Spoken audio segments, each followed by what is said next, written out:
સાહેબ એકવાર આ લોકોને સાંભળવાનો કાર્યક્રમ રાખીશું આપણે.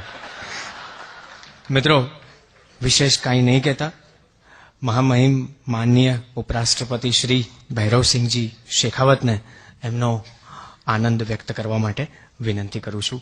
માનનીય ઉપરાષ્ટ્રપતિ શ્રી ભૈરવસિંહજી શેખાવત.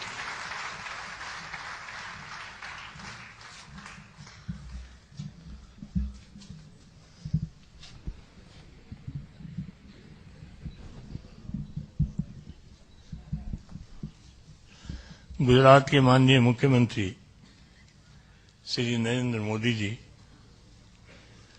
सांसद श्री दिग्विजय सिंह जी,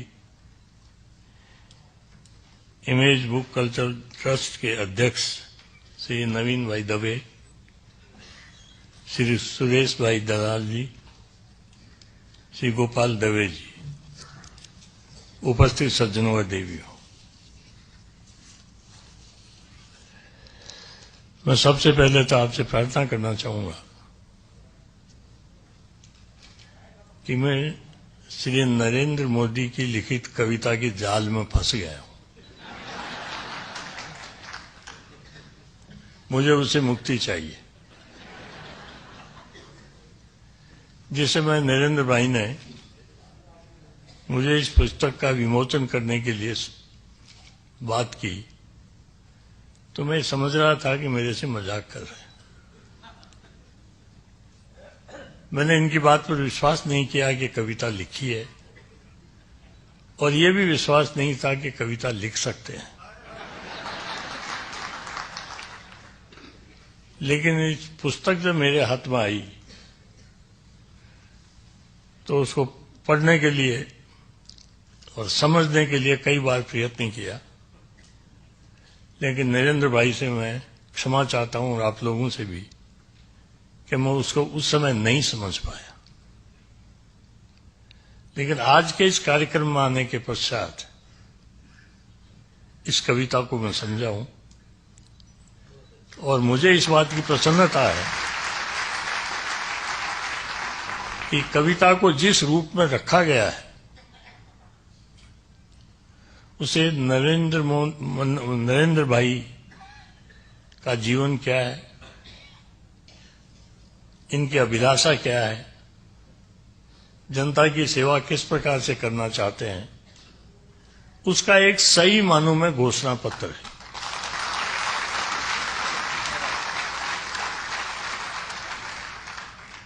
इस घोषणा पत्र को कविता के रूप में मैं पढ़ता रहता तो समझ में नहीं आता, लेकिन आज जिस प्रकार से कविता को सुनाया गया उन कलाकारों को मैं धन्यवाद देना चाहता हूं कि अगर वो नहीं होते और ये पुस्तक का विमोचन करके मैं चला जाता तो मेरे मन में कोई राजनीतिक इस प्रकार की रचना कर सकता है, इसका कभी विश्वास पैदा नहीं होता. अगर राजनीतिज्ञ भी मोदी जी जैसा,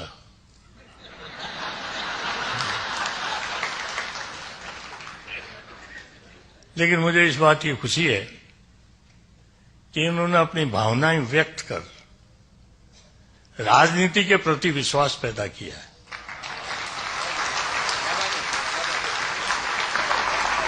कोई ये नहीं समझ ले कि राजनीतिक क्षेत्र में आने वाले व्यक्ति केवल राजनीति के अतिरिक्त और कुछ नहीं जानते, राजनीति के अतिरिक्त और कुछ नहीं समझते, और राजनीतिक भाषा के अतिरिक्त अन्य भाषाओं में अपना मंतव्य जनता के सामने नहीं रख सकते. लेकिन इस कविता के माध्यम से इन्होंने प्रत्यक्ष रूप में अपना घोषणा पत्र ही नहीं रखा, राजनीति के क्षेत्र में आने के पश्चात आदमी किन किन विषयों पर विचार कर सकता है और किस किस माध्यम से जनता को आश्वस्त कर सकता है, ये सारे माध्यम इन्होंने सामने रखे. और मुझे थोड़ा समझता मैं जरूर हूं, लेकिन बोल नहीं सकता. गुजराती में जो कुछ कहा गया उसको मैंने समझ लिया, लेकिन बोलना मेरा कठिन है. मैं मोदी जी को इतना ही कहना चाहूंगा कि आपने जिस प्रकार की कविता की रचना की है उससे प्रेरणा तो मुझे बहुत मिली है कि मैं भी राजस्थानियों को बुलाकर राजस्थानी कविता उनके सामने रखूं।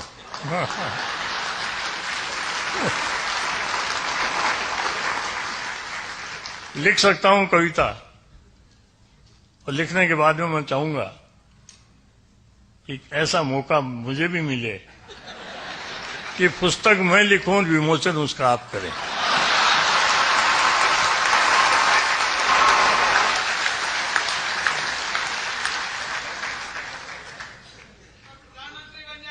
हैं?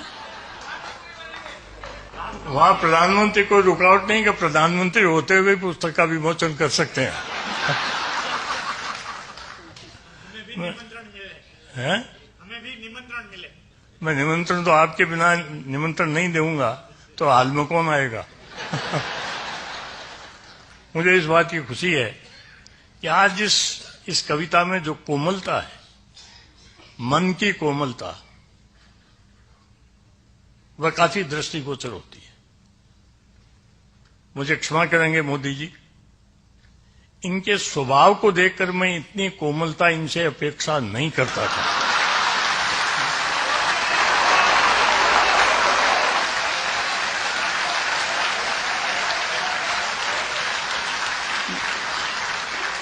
लेकिन आज प्रत्यक्ष में इनका दोनों स्वरूप मैंने देख लिया,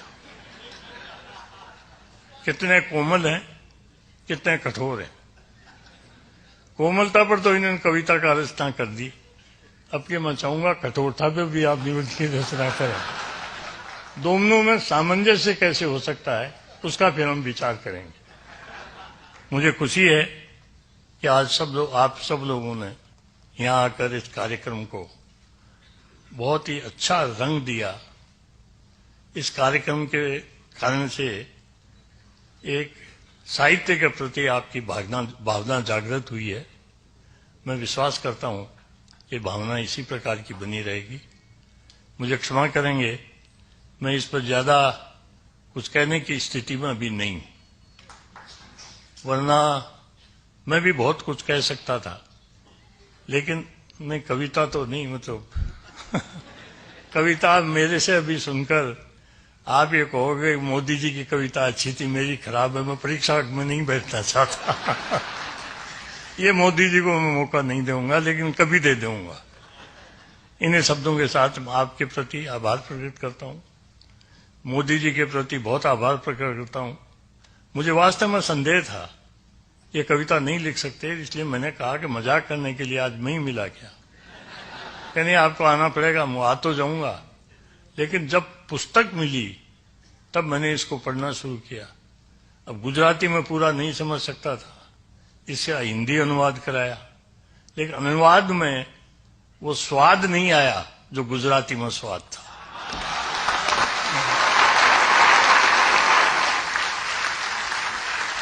कविता का स्वरूप जिस भाषा में और जिस मन से लिखा गया है उसी प्रकार से प्रकटीकरण होगा तो कविता के प्रति लोगों की रुचि पैदा होगी।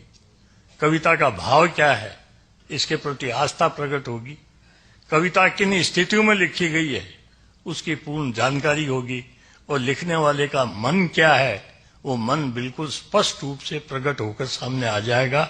मोदी जी, आज आपने अपना मन प्रकट कर दिया, इसके लिए मैं धन्यवाद देना चाहता हूं, और आप लोगों को भी धन्यवाद देना चाहता हूं कि आपने सबने जिस रूप में इस कविता को सुना है, उसको समझा है, और समझकर जिस प्रकार का आपने प्रतिक्रिया व्यक्त की है, मैं उसके लिए आप सबको धन्यवाद देता हूं। बहुत बहुत धन्यवाद।